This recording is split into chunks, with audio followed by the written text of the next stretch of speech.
Hello everybody, welcome to Sonic Talk, episode 673, this very, very hot June day, Wednesday the 16th of June, right in the middle of the Euro 2020 football. Those of you who perhaps don't like soccer, tough, it's on every channel. I'm getting lots of other family members going, where's Bake Off? Why is that not on? It's because there's football on. Anyway, this isn't really anything to do with that stuff. This is the Music Technology Podcast. We talk about all things to do with music technology, synthesizers, software, distribution, drum machines, plugins, the whole kind of thing that surrounds it. And as such, we have a number of fabulous things to tell you about. First of all, you could join us in the YouTube's live chat. You could join us in the IRC. We have our own little IRC. You could join us on Discord. We stream this live audio to Discord stage.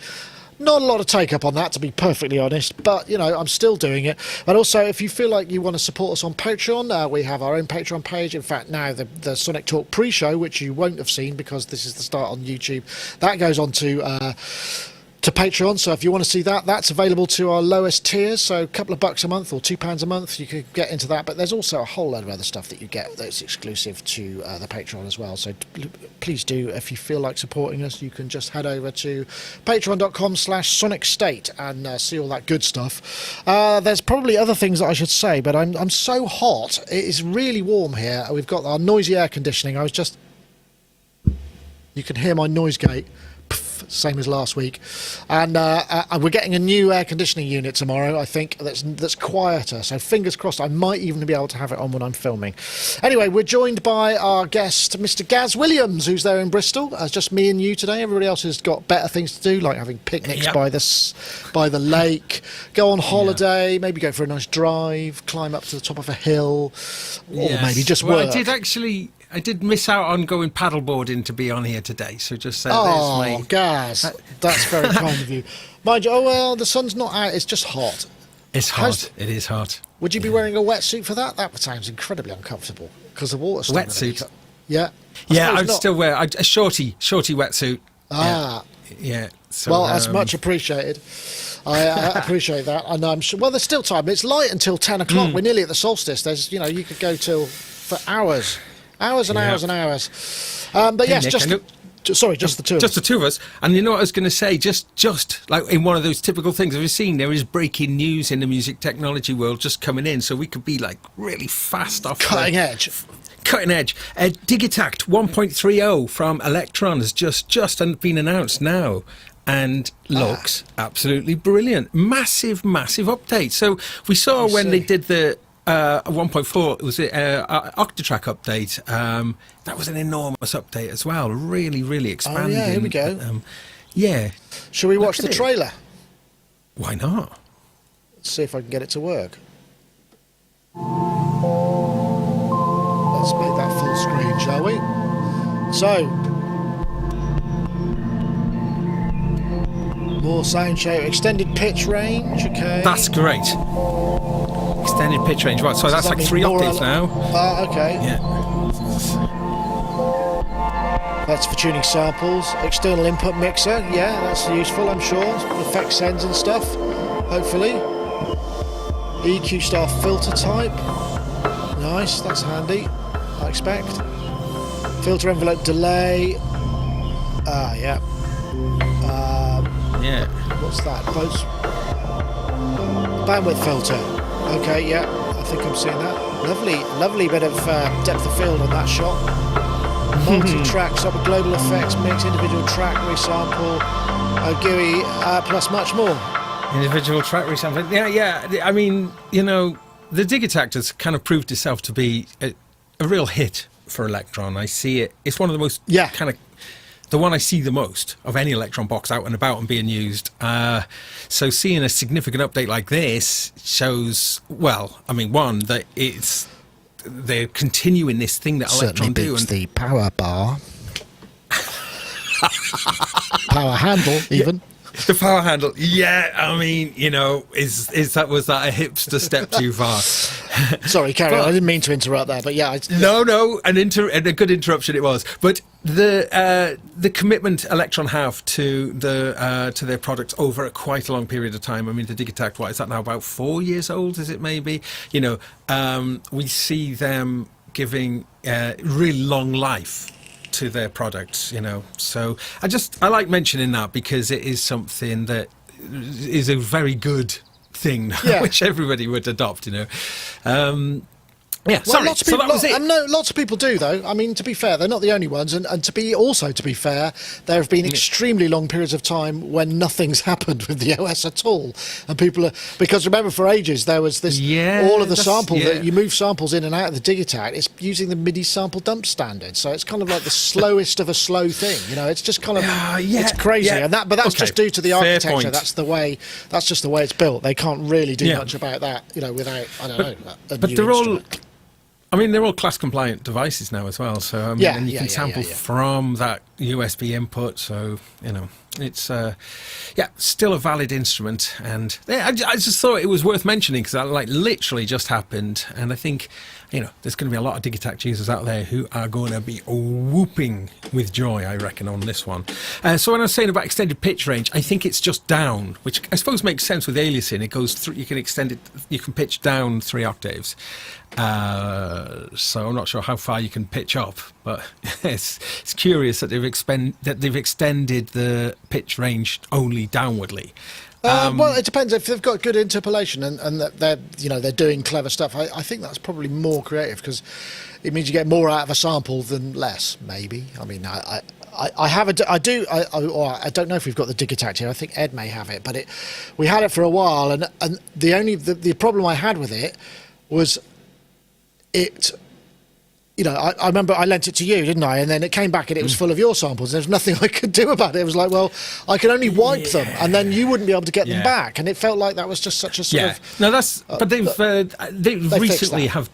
Yeah, and they've recently released a new update to the sample loader as well, the software. So, So, I mean... It's a good point. They can take a very long time to do something, but the fact is, they probably will. I'm glad it's giving it more or less because the Digitakt is, like you say, it's a good machine. Lots of people really dig it because it gives them access to the Electron way without having to go full monomachine or octatrack or anything like that. Yeah, but you know that was the selling point of it. But I think people using them just would be kind of, I just wish it did a few more things. And I think, you know, just like the extra LFO, for instance. I mean, goodness, you know. So there's a fabulous YouTube comment. Gaz, this is Cheapo Card Company. Gaz, the only way is down. Yaz, the only way is up. There we go. That's a very specific... The only way is down. Baby. Interesting fact, Yaz actually was in Bath for a while. She was co-writing with a local guy, Andy Davis, and she used to come to a club. And she really was a very impressive human being. I mean, she was very beautiful, but like massive. I mean, she was so tall. It was like she came in, and she was like an alien from another planet, huge with blonde hair, fabulous looking, and it was just kind of like, and it really sort of amazing. And it was just the mould. You know, Moulds has got a very low ceiling, so she was like this kind of huge beanstalky kind of like model freak. It was everybody was like, Anyway, I didn't get to meet her. Oh, look, we have a super sticker. Let's see if this works.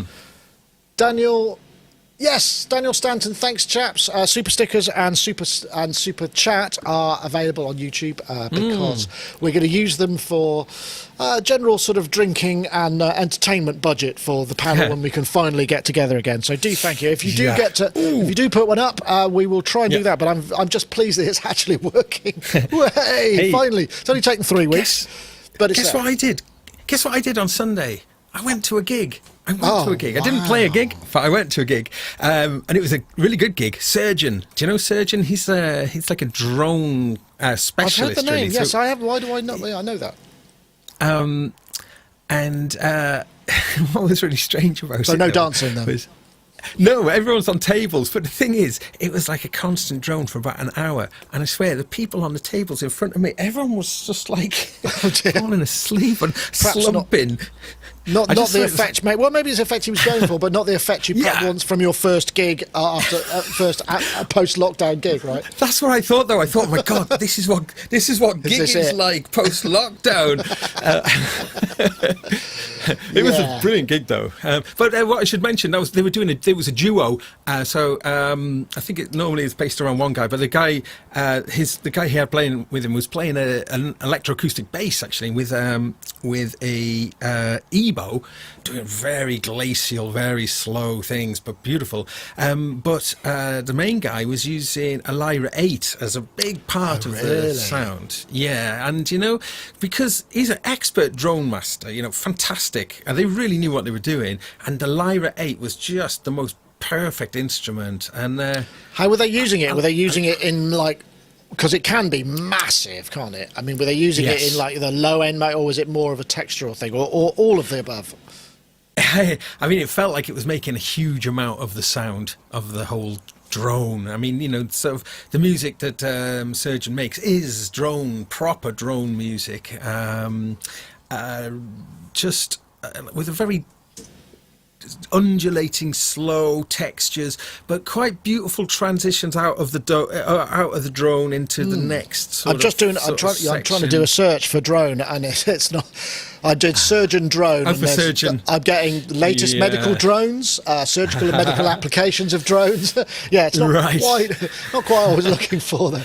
So, I mean, the thing about the Lyra 8, it is quite interactive because you have to put fingers on it to kind of trigger. You can make the envelopes longer, but you need to actually be it's not just turn it up and then leave it running. I mean, there's probably mods you could do to it and stuff. So was he actually interacting with it a fair old bit? Oh yeah, most definitely. He was also interacting with a little bowl with some incense in as well, sort of.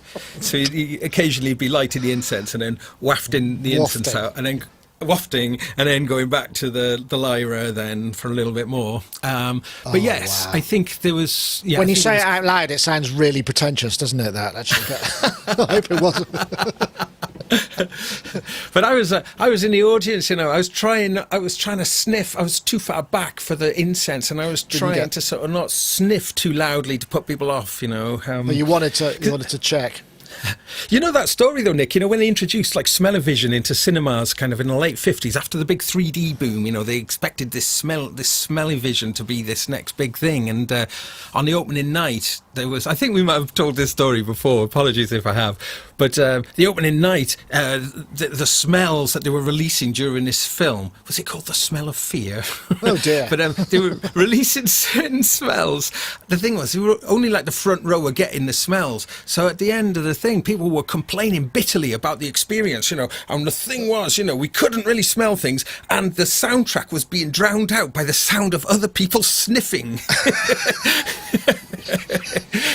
I'm pretty sure you haven't told that story before, so I'm very pleased to hear it, because that was, brilliant. Oh, we have another, what's this? This is Rocky, brilliant. So Rocky 67, here's Nick's on-air aircon improvement fund. Yeah, I tell you what, air conditioning is way more expensive than I thought it was going to be, but I just can't work in here. It's a night, because like I said, did I mention doing yes, I did, with the sculpt and whatnot. Yeah, I did mention that.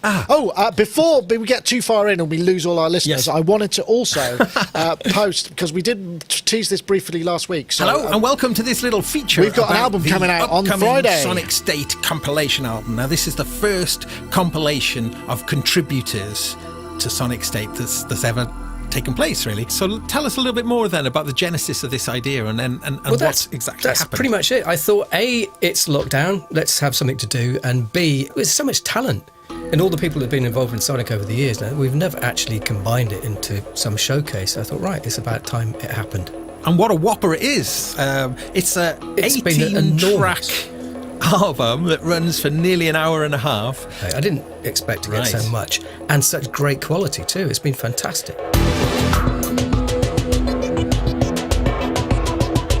I'll be waiting right here for you. Even if they tell me to move.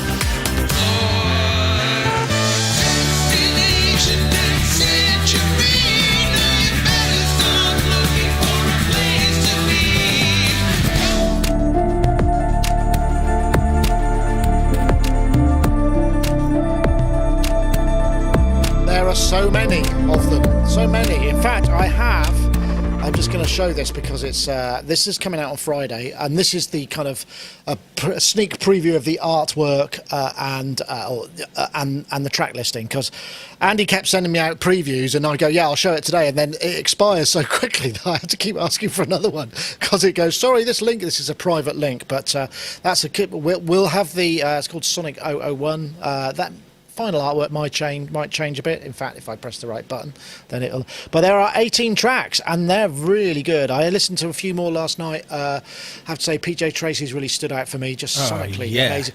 And Jem Godfrey, what a voice! He sounds like one of the Crowded House guys. He sounds like Neil Finn or something. He's got a really great voice. Jem is in the charts, isn't he, at the moment, with the new Frost album? I think it was in number 8 in the rock charts. Wow. So Frost with a. Well, hopefully they'll be able to promote it. And they'll probably do better than we will. We're new to the promotion. We've been sort of told that we should have been promoting this for months, and we haven't. But we will. There's also a lot of extra content that's going to come up.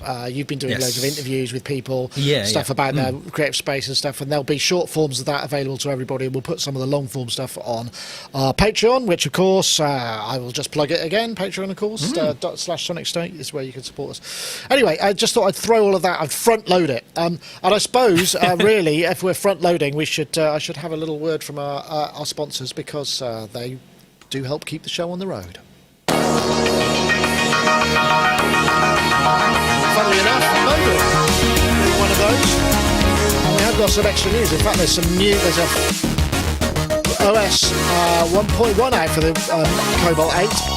8-voice extended virtual analog synth, innovative oscillator with 34 algorithms, actually 40 algorithms now, morphable 4-pole ladder filter, 29 endodecoder, MPE support, and Modular. I had to read that quickly because my bullet points wouldn't fit in otherwise. If you want to find out more, head over to Modal Electronics bit.ly/get_modal, and you can find out.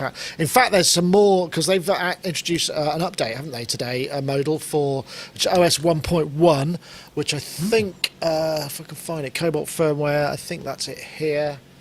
Yeah, Cobalt T8 firmware 1.1, and I think I did a video with James, I can't remember his second name. Let's have a look, where is it? Modal, there's this one. So, without further ado, I think I'm going to get to he does the some list really good streams for things to cover. There's not about 6 new oscillators and a bunch of other stuff. So anyway, that's what. Yeah. So good. But I mean, so are both the Cobalt8 and the Argon8 are they both available in the same ranges? Desktop? Yes. XL? Yes, I believe so. I think you can get all. There's the little one, the 37 key. Then there's the desktop, and then there's the X. I think it is. So the just the 8. The AM and the AX, so same with the Argon as well. Yeah, it's just just mentioning that because that was something that used to happen a lot in the synth world in the 1980s, late 80s and early 90s especially, that you would get the different keyboards in different sizes. And 61 key, usually 73, 70, and an 88. So it's kind of curious. I'd be interested to know what the sales figures are for the different formats, to know which is the most popular. I don't know. I mean, I think but if we're talking sales generally, I mean, Modal, when we first got to know them, they were kind of small company in Bristol, and now they've got, now we're dealing with a marketing person and a marketing person's assistant, and so that they've increased the personnel, so they must be doing okay. They're doing something right, which is really nice to see. Obviously, that they've managed to kind of make that work for them, and I'm sure there must be more stuff coming. But I mean, is that meeting sort of customer demand though? Because people always ask for like a desktop version of something, or ask for a keys version. I assume so. Yeah. I mean, they announced the little one, the little keyboard version first with both of those, and then I think with the Cobalt they said yes, there's going to be an M as well, and then waited a bit. I mean, in many ways, what if they're smart? You know, it's down to marketing, isn't it? If you just go, here's all three now, then people go, oh great, and then they've forgotten about it. Wherever you go, here's a new synth, and everybody goes, wow, a new synth, amazing. We need another one. And it's like, and here's one. You know, so you get three bites of the cherry. I mean, it's not a crass thing to do. It's just sort of standard. No, it makes sense. Marketing psychology, isn't it? I suppose in many ways. No, I just think kudos to them for doing that, because it does seem to be something, you know, very cool and obviously not cheap, I guess, to offer those. No, I did say, the Cobalt 8 is still, I think, the most attractively coloured instrument there is. I did a Friday fun jam on, Friday of all things, using that, and oh wow, okay, I've got to post this one up. Is it that one? No, it's not shown up yet. You are amazed. Well, it's very kind of if I post it here. David Ramirez, thank you very much, David. That's very kind. And it sounded, it just fitted really nicely together, because sometimes, you know, these things, when you review things in isolation, you're not always hearing it how it works together with other things. Anyway, worth checking out that. Okay, there's more stuff, isn't there? I just want a quick nod. New music from Alessandro Cortini.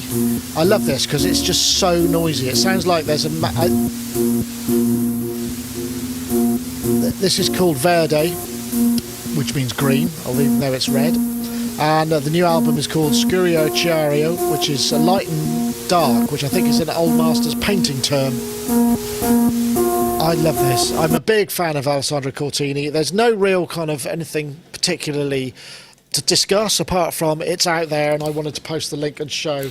I haven't listened to the whole album, but I love his stuff because he uses modular in a very intelligent and a very sort of accessible way, because he's got all that beautiful kit, and yet he still makes stuff that's sort of melodically pleasing and has quite a sort of, I mean, he uses lots of 5s and 7s and 9s and stuff, but he still has a sort of a pleasing quality to it, melodic quality.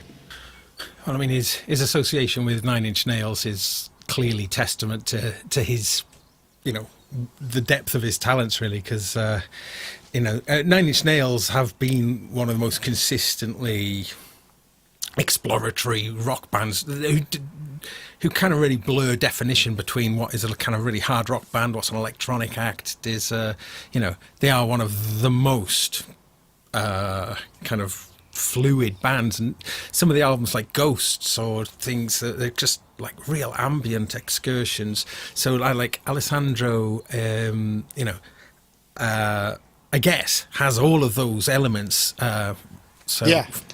Well, in fact, Sonic Link says in the chat room, is there Strager? I imagine there's quite a lot. It sounds very Strager-like, because Strager is very noisy and quite dirty, and I can imagine. So that's his collaboration, isn't it? With the Make Noise. The That's Strager. right. Yes. Yeah. Wish I still had that. I had to send it on actually, but that's the way it goes. It's just so sometimes things hang around for a while, sometimes they don't, and it didn't in that case because it's hot property. Hot property, yeah, absolutely. Anyway, I wanted to throw that up there just because I could, and it's out on Mute Records, which is nice, and it's good because he's just moved studios, because they were in Berlin and now he's moved to Portugal, which so I don't know if the studio's finished. I'm guessing, it must have been quite challenging making that album without the finished studio, but he's very a resourceful chap. Shall we? Let's look. This was some general update news. We've done the Digitakt. Spectrasonics go native.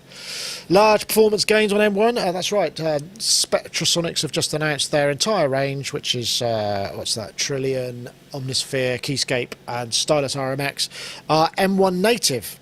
Which basically means they're not, you know, there is a difference, because M1 ready is not the same thing as M1. It's a bit like HD ready, isn't it? It means, yes, you can plug this into an 8, or 4K ready means you can plug this HD source into a 4K TV and it will work, it just won't be 4K. Same thing with M1 ready and M1 native. M1 native means taking full advantage of these speed boosts and these kind of accelerations if you're in that world. I haven't got one. You have, and you were quite interested in this. Yeah.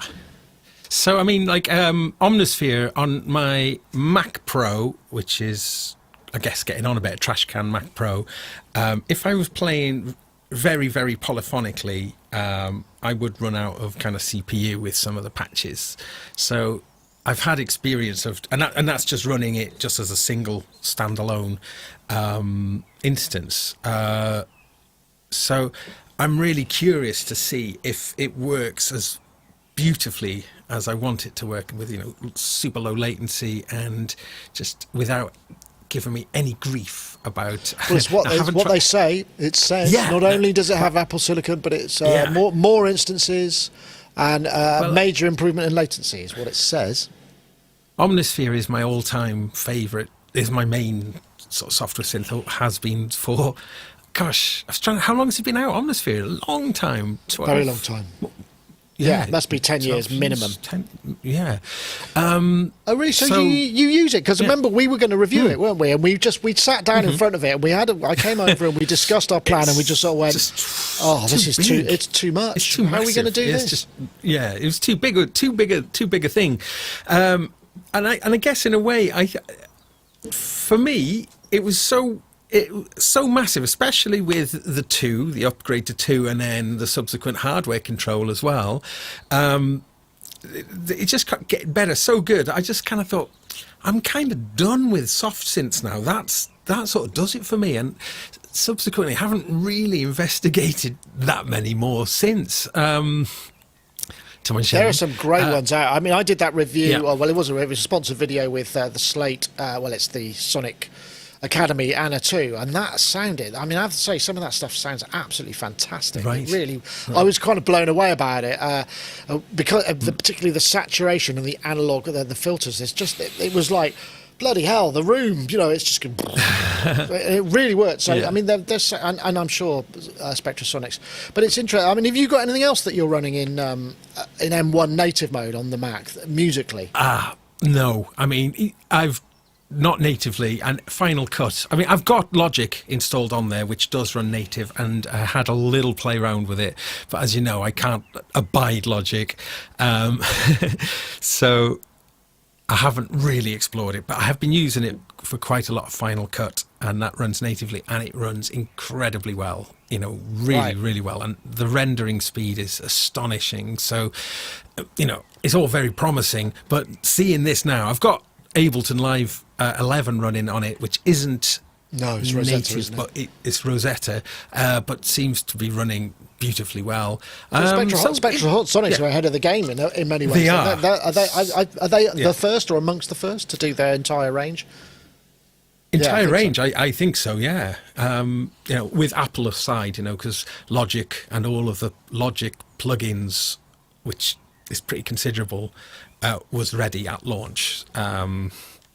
But for a third party, I think so. But certainly of the bigger names. But I was just mentioning about my own experience with Omnisphere, and it probably will resonate with a lot of people about it being, quite a system-hungry plugin. So it's a great benchmark as a way of just seeing this, or to feel this kind of next step of computing, because obviously I think the M1s, as much as Apple haters out there might go, that kind of technology is going to be coming through on all fronts, isn't it? So I'm just surprised. What I am surprised is how few of it has happened. But I just have to interrupt this because Graham Bentley's just bought us a bottle of bubbly there. Very kind of you. That's wow.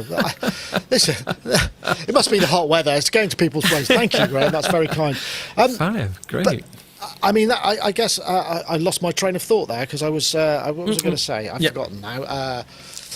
It's surprising that more people haven't, because I mean, I only managed to do this. I guess all the Logic plugins are native.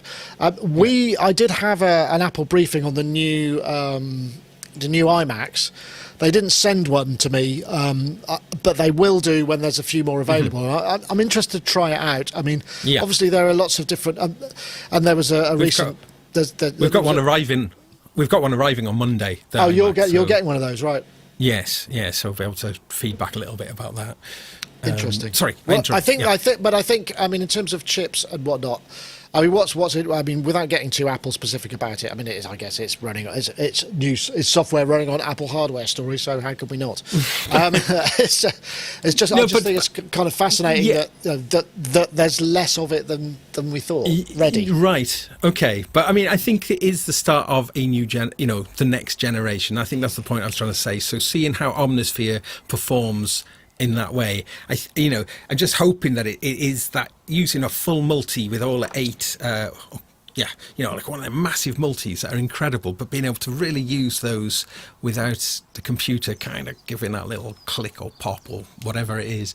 So I'm quite excited about that. It's absolutely. Well, I think that's fair enough. Actually, there was another piece of news, wasn't there? Maybe we can get this in before it's time for which we don't normally cover, and that's not because we don't. I'm not even going to bother explaining myself. What the hell? What I was looking for is the new Brains module from Behringer, which I think is just here.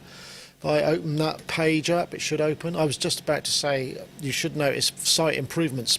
I've redone all our images, it's now it's loading really slowly. But I think that's possibly because there's a lot of in and out. Yeah, so this is the new Behringer Brains module, which is essentially using the open source of the Platts, included for 15 of the algorithms. There are 5 of their own. And, there's their first foray into the kind of notion of DSP modules. It's got 4 CV inputs, 2 pair of outputs, and presumably with the USB, can presumably just go straight. You could run straight from the computer or firmware updates and whatnot. Firmware only. Oh, is it firmware only? Ah, okay. At the moment, yeah. Right. Well, it's kind of, $149, pretty affordable. I mean, and they do credit, obviously, the Mutable Instruments, and Mutable Instruments have made it available as open source. You've got a Platts, haven't you? Because yes. These are kind of fairly legendary products, aren't they?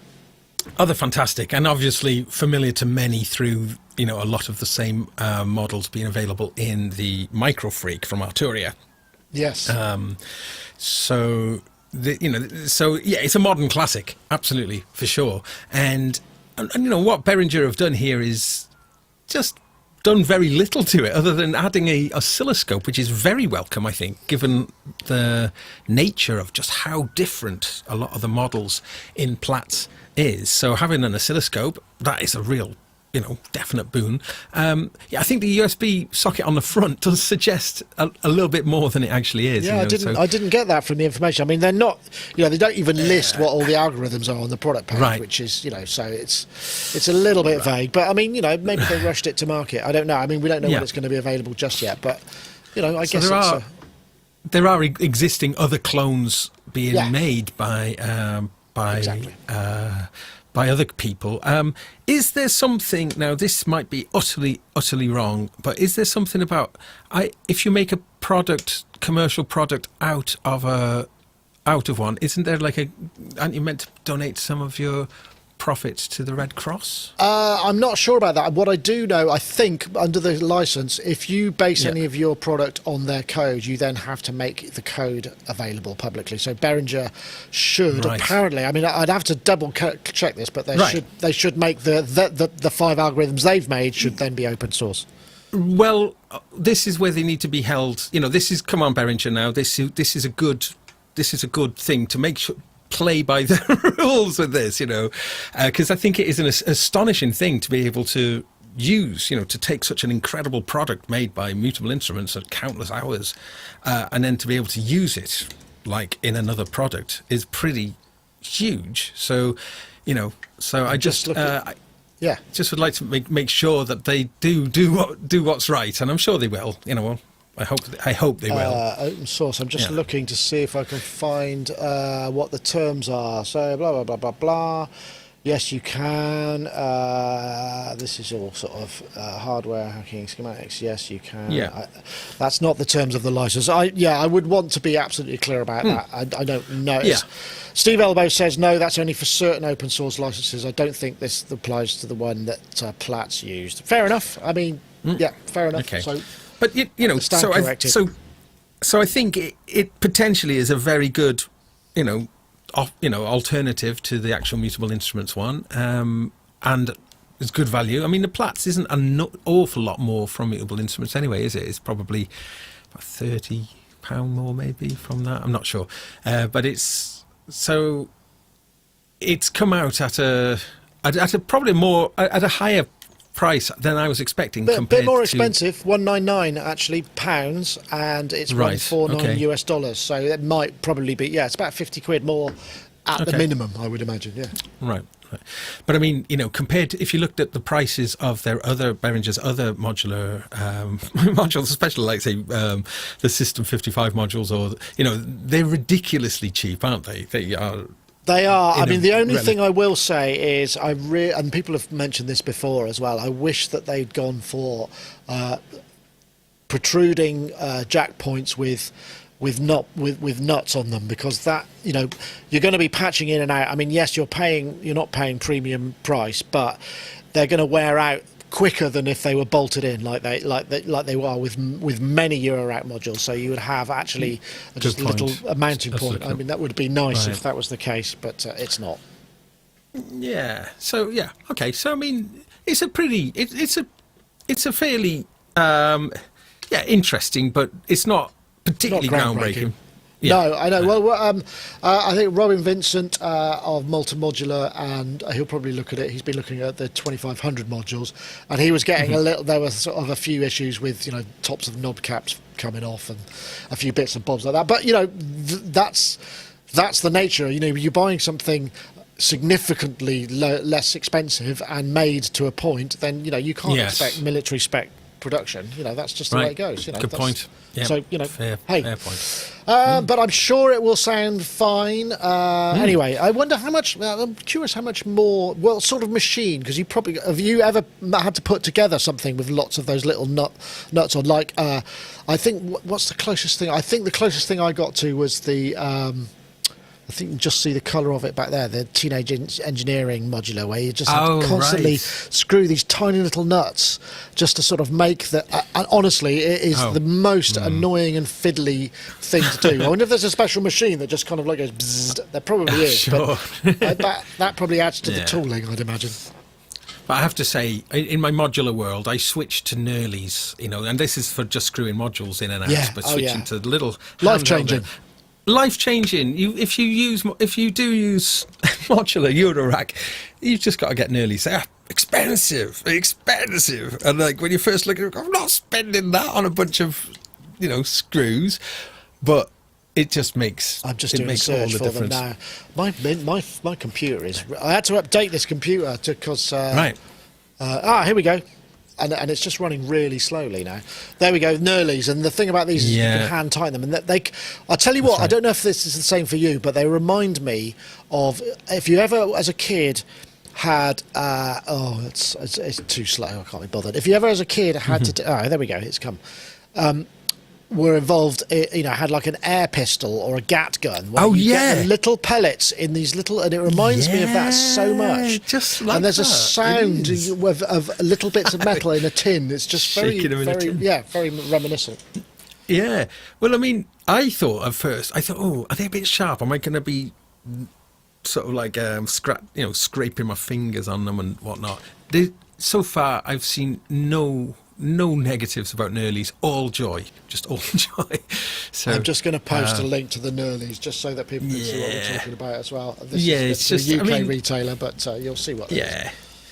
It's just a simple thing, but my goodness, the joy of modular is in kind of coming up with isn't spending £50 on a bunch of hand tightening nuts. No. Yeah, there is that.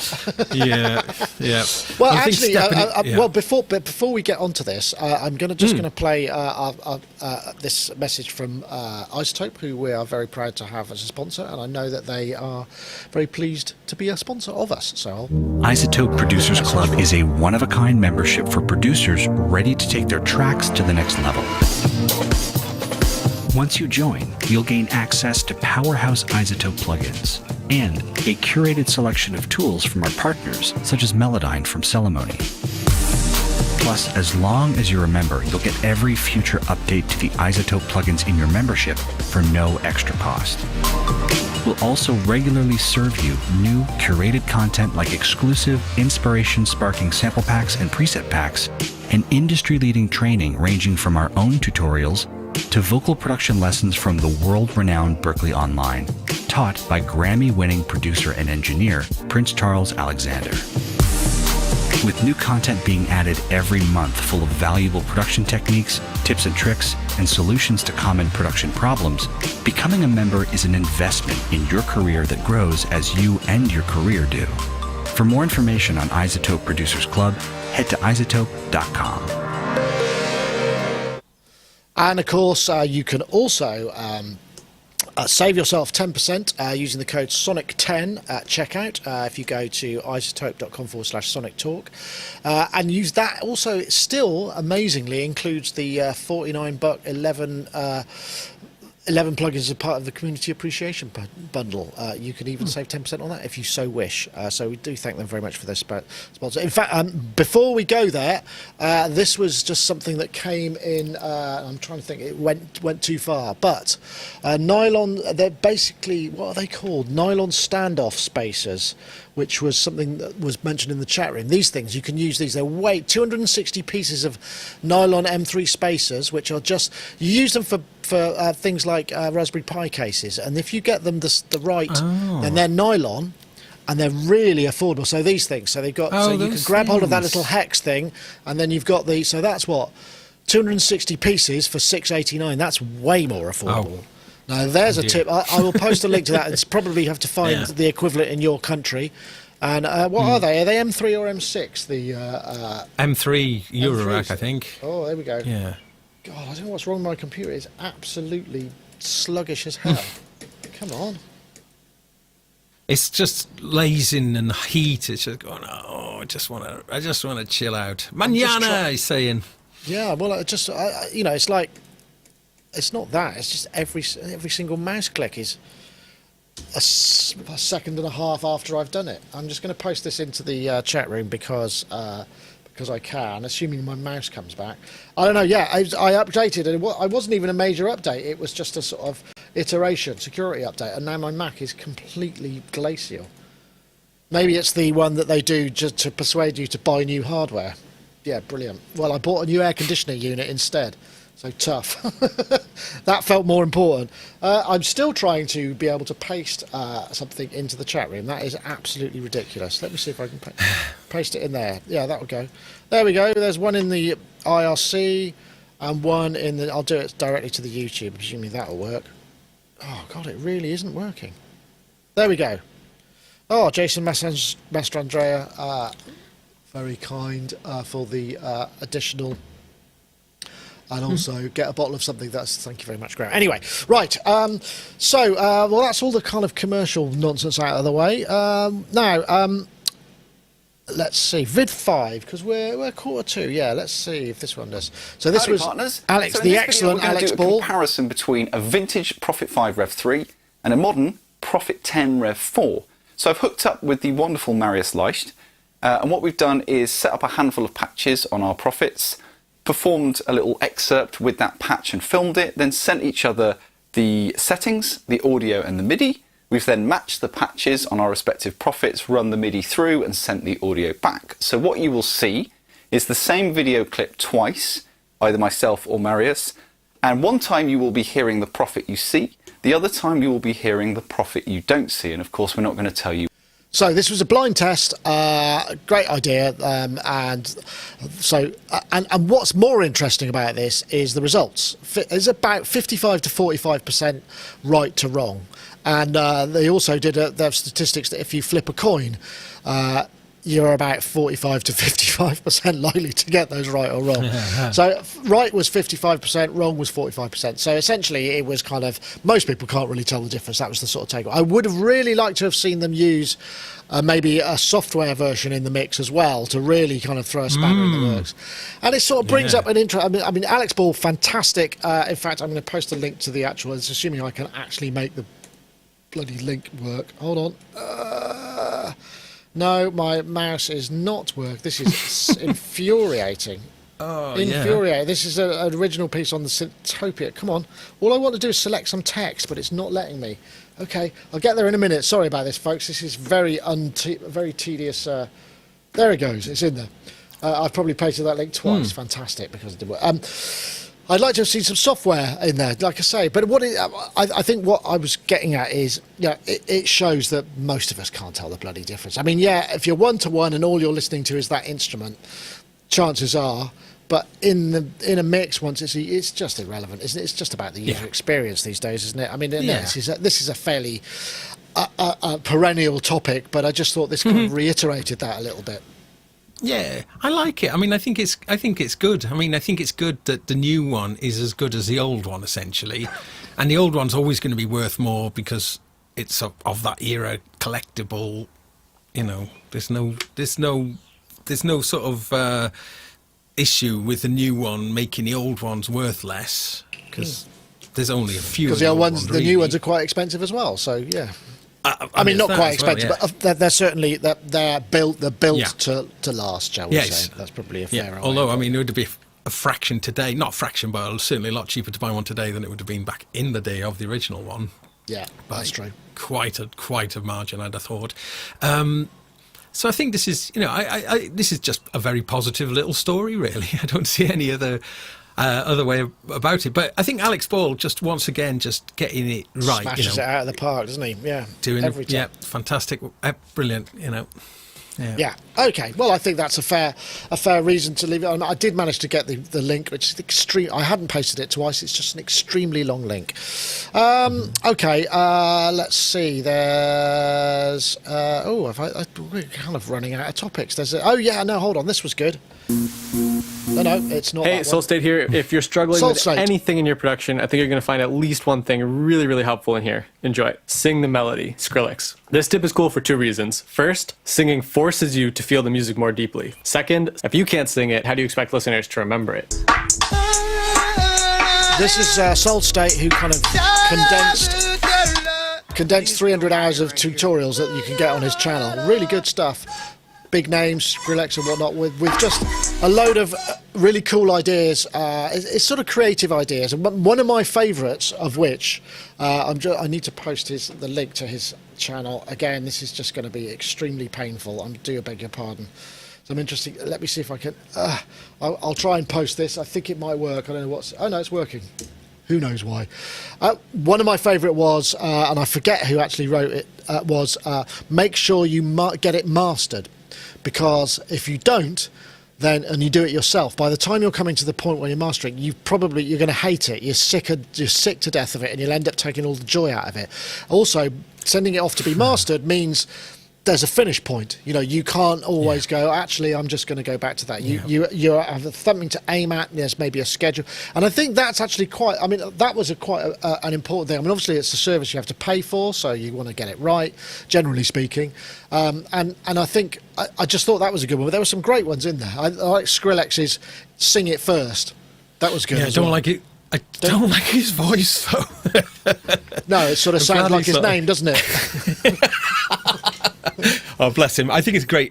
That is a huge tip. I mean, it's something that I'd advocate for years. A lot of the time, if I'm composing a bass line, I'll sing it. It's when you sing the part, it's so disconnected from your technical abilities or from your kind of where your hands naturally fall or whatever, or the kind of default position that you do. If you sing it, and it applies to any instrument, you just have that connection with it. There we go. Rational recreation. I have no lack of creativity. It's the skill I lack, which is fair. Well, I think that applies to many of us. You're not alone. Don't worry about that. But yeah, I just thought it's a good channel. This actually, it's not got all that many subscribers, and they've got some great stuff. And I was trying to find it. I did actually. Well, he's condensing. Was he condensing like 300 hours of tips or something? He says into the one video. So you just watch the one video to save you a heck of a lot of time. Well, he's. I think he's Skrillex, Kenny Beats, Chromeo, Ian Kirkpatrick. There's it's got a lot of good contacts. Jacob Collier, Q&A. He's really picking up some great names. So I don't know, Kashmir, Zed, that's a big one, getting Zed. I mean, Zed is a very hot property, you know. I think we did a topic about maybe 5-6 years ago, and it was just a remix that he did that was just so joyfully playful in its production. It was just loads and loads of really strong ideas that made it a joy to listen to. But anyway, I just thought that was kind of a fun one. I don't know. Have you got any? Speaking of which, I mean, have you got any tips for anybody? Anything that you've been specifically kind of getting into recently that perhaps this was a sort of occasional topic that we've been throwing in there? Whether there's been any, yes, actually, I recently got the TC Electronic. You did that piece, didn't you? Because are you doing a show tonight? I know. Not a show tonight, and it's not going to be a show next week either. I'm going to take 2 weeks off just because I'm getting new stuff sorted for new shows. So I just realised it's easier just to kind of not have a show. So apologies for anyone who wanted to tune in tonight. It's not going to be happening. But no, I've not done anything with these yet. But the DT range from TC Electronic, this is the DVR 250 based on the EMT 250. Oh, they're the ones that are like little mini versions. TC Electronic. Like a mini version of it. Yeah. Now I'm working on an album with an Irish singer-songwriter called Colin Regan, and in the last session we ran off a bunch of mixes. It was really late at night, and we were doing it with headphones on, and there is one of the problems when you mix on headphones. It's very easy to overdo the reverb. All those things, yeah. Gotcha. And the reverb that I had been using is the very, very good Neoverb from Isotope. Right. But I think that Neoverb, especially when you're really, slapping it on, is such an involving reverb. When we were listening back to the mixes, it was like, he's going, I'd like it to sound more like in the pub, but rather than sounding in some sort of kind of cosmic church. What's wrong with the man? What are you working with a fool like that for? I don't know. Bloody hell. But he did have a point. So I said to him, I said, so why don't we try the 250, and see what it sounds like. And I'd only just got it, so this is the first time I'd actually properly tried it. So switched it out for the 250, and that's this guy, isn't it? That's the one. And it's got those lollipop. It's got those lollipop kind of controls that you just kind of can flick. So I was super chuffed because we put it on, and it sounded fantastic. We used just a club preset, and it sounded really great, like really great. Both of us looked at each other and were like, wow. He said, hang on a minute, can I hear the reverb? I don't even know if I can hear reverb. Bypass it, you turn it off, and woof, mix goes flat again. Flick it back in again. It's kind of there with dimension, but you're not necessarily noticing the tails. And I was like, hang on, let's just flick the lolly a little bit. And he's going, yeah. So I go, hey, this is perfect. So I got really excited then. We go, so can we use this reverb on all of the tracks? It's a full album that we're working on. And he was going, yeah. So do you know what that means then? It means I can legitimately use flick the lolly as a production tool. So when we're on a mix, we're kind of going, what do you think? Yeah, flick the lolly. Flick the lolly. Excellent. So that's the thing I was most chuffed about, was having a new a new production phrase. Well, interestingly, hold on, I'll get myself there. Interestingly, the Universal Audio did emulations of those, and I always really dug the EMT 240 and that's what that is, isn't it? That's the 240. 250. Well, yeah, but was it not originally called the 240? They've just called it the EMT. I thought it was a 250. EMT 250. Let me have a look. I better check now. Funny looking thing though, wasn't it? I mean, it stood on the ground. It stood on the ground. It looked like it should be sunk into a kind of into the ground. Yeah, I'm just looking for the EMT 2. Was it 250? They're really. Let me see if I can find. Yeah, look, here's one. You could pay $7,000 for this one if you want on Reverb. But it's a thing of beauty. But look at it. They were 80. They were equivalent to about £90,000 when they were new. You're joking. That's what they look like. Yeah. In the flesh. I mean, all that heat sinks. I mean, that's just. Yeah. I'd have had. Isn't it a beautiful thing? Yeah. I mean, it really is a beautiful thing. Yeah. I had heard about the production of MGMT's second album. It's working. I can't remember what the album's called now. Great album, produced by Sonic Boom. It's that Pete Kemper from Spaceman 3. Right. And I remember the band talking about the production because he brought one of them in to the studio with him, and he would have it in front of him, and he'd be just, he'd be listening to the mix and just flicking the lolly, flicking the lollies just and like the band were just kind of astonished watching him there, just, because it's a very peculiar way to interact with a reverb, and the way the controls work is kind of strange. You've got multipliers. Is there any zipper noise when you do that, or is it actually quite smooth? It doesn't. It just snaps to values. Right, but when you're changing like things like time in reverbs, you get a kind of recalculation sort of thing going on. I haven't tried it too much yet. I will report back on that. But I think, it's just a peculiar thing, and the choices of what you can actually change is slightly odd, because obviously this being the first ever, or an emulation of the first ever digital reverb, lots of things which have become the norm. Is this the first ever digital reverb? I thought there was another one. I'm maybe commercial. EMT made another one. Hold on. First ever. Only reason I'm saying that because I think Ed might have done a 5 minutes with on it was either Clark Technic or it was an EMT, but it was a different EMT. Let me see if I can. Interesting. No, it says EMT 250, but hold on, 5 minutes with. I'm just going to look for that. That's curious. I mean, I think there was only two. I think even though it's called the 250, I think they only ever made 250 of them as well. So they were 90 grand a pop. Gee, I mean, back in those days, that was several houses. My mum bought our house. It wasn't 90,000 then, though. It's 90,000 in today's money. Phew, goodness for that. Yeah. Well, but it must have been several houses, because 5 minutes with, let me see, what was it called? 5 minutes with. Curious. I'm just trying to find it because we've got a series here, View All. I'm glad that the SEO is working. 5 minutes with, no, what was it? It was, there's another one that Ed did, which was just a reverb, and it was a beautiful, what was it? I can't find it now. Curious. Well, and that was the first digital reverb. Well, I thought so, but I'm just trying to power trying €5 filters. Topographic. I'm trying to find it. EMT 245. He's right. There we are. If you're interested, this is the EMT 245. So, right. God, I'm sorry about this. This is incredibly sluggish. So 245. Okay.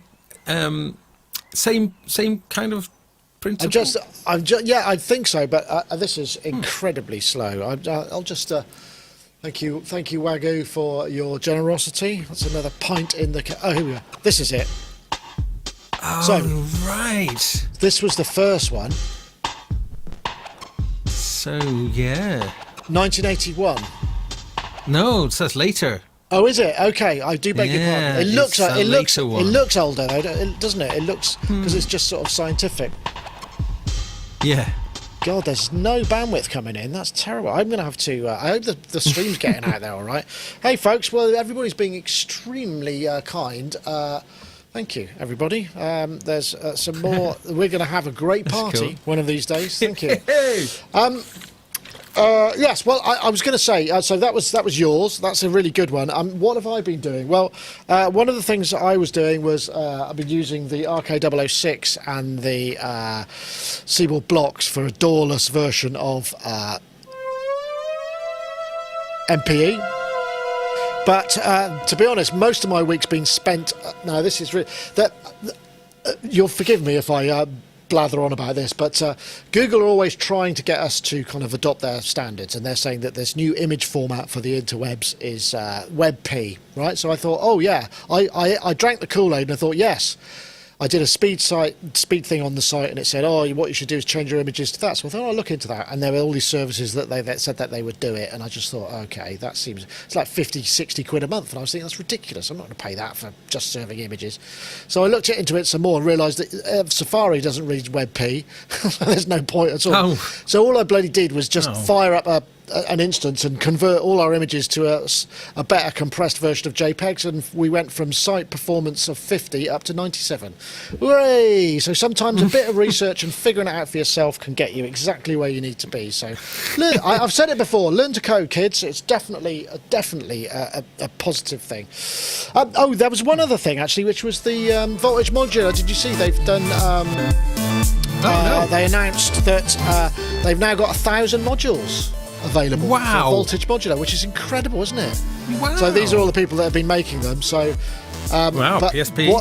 but what's fascinating about this is VCV rack has been king of the heap for a long time, but this looks like I don't know how many are available in VCV rack, and this is quite affordable voltage modular stuff. Let's see if I can find I did have a voltage I had a web page. I mean, assuming it's going to work, nothing else is working at the moment. So yeah, there's a whole bunch of those, and I think the actual VCV rack itself, because Cherry Audio are absolutely killing it when it comes to affordable software. So you buy these modules for sort of 6 or 7 quid, but I guess if you bought 1,000 of them for 6 or 7 quid, that would be a very expensive modular. But you would have 1,000 modules that you could. Let me just see where it is. It's the. I'm just trying to find where is the voltage modular. I think it's not very expensive. I think it's like. Assuming the internet works in this house, in this office. Come on. Oh, for goodness sake. 3 options to get going. $99 you can start, or $55 for even less. Right. I thought that was interesting, and I just wondered how you felt about that, because you've famously now, you've had at least a year on your journey with Eurorack. Are you hankering? I mean, I know part of the reason you do it is for the fact that it's in the moment, non-repeatable. Have you found that there are any projects that you've been thinking, I wish I could save that and come back to it, because I haven't got time to record this and I need to use it for something that I've got a No. Okay. No, because I just have not used my modular for anything other than farting around with. So that's the truth. I've having a lot of fun, but any of my work, I've not been using it. I've not been using it for work. I've just been using it for pleasure. So I want to. I fully intend to, but it's. But I mean, it is the potch. That's the thing, isn't it? It's just endlessly potch. It's just a fabulous way to waste time. Or a dreadful way to waste time, depending on. Well, it depends what you consider to be a waste of time. Is kind of if entertaining yourself and getting endorphins and being in the flow. If that's a waste of time, then screw you. Frankly, yeah. You said it, Nick. That's fantastic. that was perfect. Unless, of course, I've commissioned you to do something that I need by Monday, and you spend all your time dicking around on modular. If I was like a media composer, then perhaps I wouldn't have the same attitude. But how would I know? Perhaps I'll tell you where the problem lies. Is Gaz, if you're doing this, say someone has commissioned you to do music for a Ford advert. And the person that commissioned really digs your kind of vibe, and you said, yeah, I've nearly done, and then they see you streaming on YouTube or messing about with your modular, then they might not feel quite so positive about it. You've just ruined my career now. No, don't be ridiculous.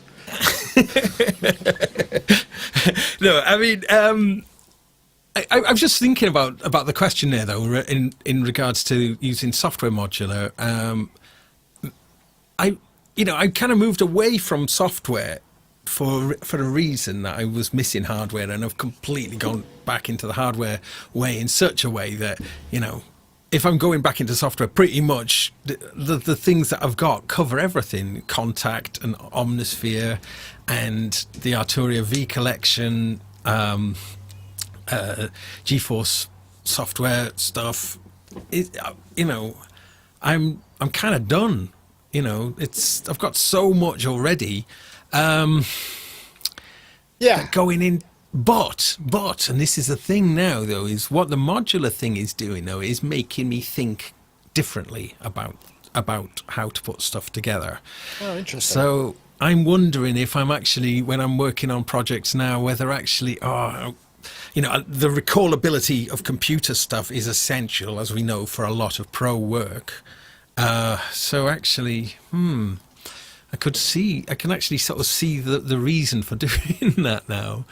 Yeah, well, because you take it to an extreme, and like, here's an extreme. I wanted to post this. Colin Bender's, Colin Bender's brilliant modular musician. So this is on Synth Anatomy. I'll post the link in here. I think I saw Tom in the chat room. So thanks for this. I'm just going to nick your page here and throw this up. So this is Colin's new modular. I wonder if I can make that page. Oof. Yeah, look at that. Jesus Christ. And he stands in front of it and he jams it out. I mean, obviously he can't tour that. I mean, he's very, very good. But no wonder he hasn't been streaming much recently, because but that's the same thing, isn't it, Gaz? I mean, because I know, before you got into modular, what you seem to spend a certain amount of time on your workflow and arranging things in your studio, putting the effort into those things, which in modular it's like a sort of micro cosm of that kind of approach, I suppose, isn't it? So you would spend a bunch of time working on the layout of the room and that sort of thing, and we've done a little bit of that here, but I mean, for us, everything has to move around so much. I mean, we've got a decent camera for this view. I've also got, an overhead camera, which means I can have something to my side, but we've still got the main studio back there. So there's certain fixed areas, and you've been putting time into that, I suppose, which is again, but my show has been undoing that though, because I've been picking bits out to feature on the show, and then once you start breaking things apart, so actually, I'm having a little rethink. So when I bring my show back, I want to have a bit more permanent stuff that I kind of go to, because I was always trying to show different combinations of stuff. But the thing is, there's no permanence. That's the problem. It's like if I was to do Friday Fun Synth Jams with the same synth every week. Yeah. It would get tired more quickly than it probably already has for some people because of my musical, sensibilities. But at least if I'm changing things out, but by changing things out, it's sort of, you do have to modify. I mean, we've obviously got a lot more space here. You have less space, so it's harder for you to manage that space carefully. And the thing is you can always say, well, I'll always have I'll always have this table by the side of me free. But that's absolute bollocks as we know it, because what happens as soon as there's an empty space anywhere, you put stuff on it, don't you? I mean, I've got straight away. There's a tennis ball, there's all this stuff just off the edge of this. There's loads of crap all over the floors, just because I don't want it on the actual table. But so it's really hard to do that. So I think Thibault Sandra did it in his studio. He deliberately put slopes on any kind of tops. Oh, so you couldn't put anything down on it? Yeah, to keep the studio all really neat, just with slopes. So. Well, what did he put on the slope things then? But then that's the thing.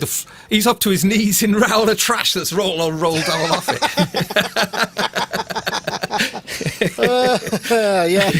That's a thought, isn't it? I thought it was a great idea until I looked on the floor. Mind you, I wouldn't. I would never show people the floor in this place, because that's where all the crap is, all the cables, all the sort of discarded packaging from something that's just come in. I mean, I do try and keep it up together, and I did. There's that story. I'd been here for almost a year in lockdown, and my daughter came in because she wanted to use a neutral background to do some headshots for some agency stuff that she was doing, because she wants to be in musical theatre and blah blah blah. And she just came in and she was just horrified. She just said, "How can you work like this?" And I was like, "Yeah, you know what? I probably do need to tidy up a bit." And I did, and it made me feel better. But it doesn't take long before it gets back into back to it. That's the problem. I mean, that was one of the reasons I didn't want to get into Eurorack, was because I have my life is a constant battle against cables, and so to actively embrace a thing that just brings a hell of a lot more cables into my life. Why would I want to do that to myself? That's a fair point. Yeah, I hadn't really thought about that, but I suppose, and we don't do an awful lot of modular stuff here. We do a little bit, and when we can, and when we need to look at certain things, and certain things come and are modular.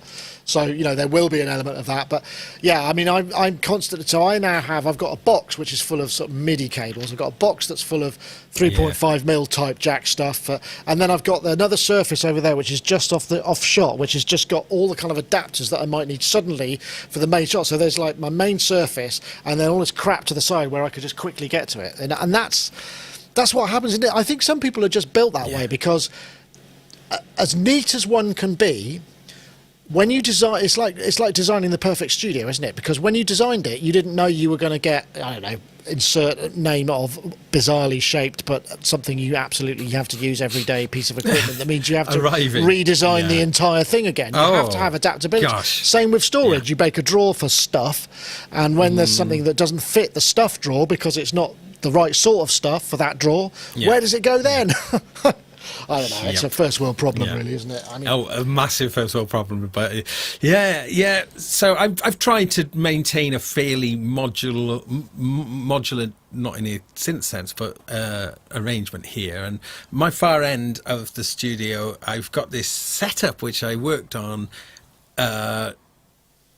really for a thing for coming out of lockdown, which is this like 2-person setup where it's a head-to-head setup where there's like the jam station kind of idea, the jam station, but looking at each other as well. So launching that was going to be something that was going to do once, and that's a year later. So tell me truthfully, Gaz, have you now got like things resting on that area that shouldn't be there?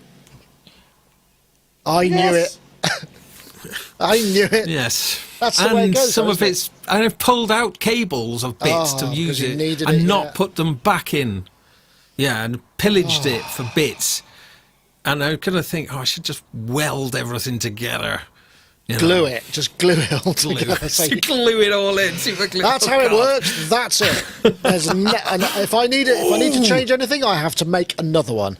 It's interesting, isn't it? Yeah. That I was listening to the sort of software equivalent of this, and it's like Apple, rather than kind of try and bring all the legacy with them, they go, no, that iPod doesn't work anymore. You need this one. You need this phone now because prior to that, it won't do that. You need this. Whereas Microsoft are like, no, we have to bring all of this stuff with us all the time. And so they never just go, apart from the Xbox, they go, you know what? You need a new one. Yeah. That's it. We're done. And sometimes there's something to be said for that, I suppose. Wasteful though, I mean, within reason. We don't want it to be too wasteful. No. But I think I've talked about this to you before a little bit though. But when you do have all your gear out, it's all looking at you, just staring at you, going, you know how much potential I've got, and you know how little you've used of it. I'm not happy with you. I'm being tormented by my gear daily. I don't know. I've got, because some of this stuff at the back is just set dressing. Effectively, it's things that it's like when I got the I mentioned it earlier, the Teenage Engineering yellow thing, which was so bad. I just thought I can't review it, and they said, we'll just keep it. And I was like, well, I don't really want it. I mean, it looks nice, which kind of was my point about the whole review. It looks nice. It looks like it should be really good, but it really isn't. Everything is wrong with it, so I didn't bother. So that stays there, and then you get that a couple of times, and I've only been doing it as long as I have. We don't get to keep everything. There are people keep saying in the comments, everybody knows that every video you do is sponsored, really, and it's like, no, it bloody well isn't. I'd say when it is, and when it is, it is. Right. Anyway, I'm not going to rant anymore. We should probably stop. I've got stuff to do, and it's bloody hot in here, and I want to get out of this room. So, Gaz, thank you so much for joining us. It's been a pleasure as ever. You haven't got a show to plug tonight, so no. So it's going to be a couple of weeks, but the Sonicstate compilation album would be the thing that I would just give that another shout out for. Absolutely. That's something that is really exciting, and I can't wait for people to sort of hear. Well, for people to hear it, but also just to see just how interesting it is. All these personalities, some great stuff on it. Great stuff. Yeah, and just seeing how the surprises that are in there. Mark Doty's track, for instance, is definitely an interesting one. So yeah, plenty of interesting things on there. Ty's track is epic. I've saved myself for that one. I haven't listened to it yet. I'm going to listen to it. Because there's 18 of them. There's a lot of tracks, and it's going to be very good value. That's right. I was going to show you the page again, but look, the bloody link's expired. Oh no. Well, there will be a few names that won't be immediately known to the sort of the more current audience, because Simon Power, for instance, has contributed a track, a fabulous track as well. But Simon was someone who was very involved all with the top Sonic. 20 greatest synths. Befaco, all of that stuff. Yeah, early video stuff. Right, that was him. But this was quite a while back now, wasn't it? So in the most, it's going to be people everyone's going to know. But it's quite nice that it does actually have some of the heritage that reaches back in time. Because to be fair, Sonicstate established 1995. That is one heck of an achievement. Fair play. Well, it's almost not quite a track a year, is it? It's we need a couple of we need more tracks if it was going to be for that. Yeah. That's another project entirely. If you want to see that track, that's Dave Spears. Dave Spears did a great track, which was kind of years through his childhood, which was really good and in the style. Anyway, but I mean, I'm ranting. I'm not ranting. I'm digressing. I really must go because it's the backs of my knees are sweating, which is never a good feel, is it? Gaz, thank you so much for joining us and holding the fort. I hope you have a lovely evening and you get out of your hot room and enjoy some summer sun and all of that stuff. So that's it for this week. We'll say goodbye. I can wave it away here. So now I have an end button, which I think works. See you all soon. Thanks for watching. Take care. Bye-bye now. Bye-bye.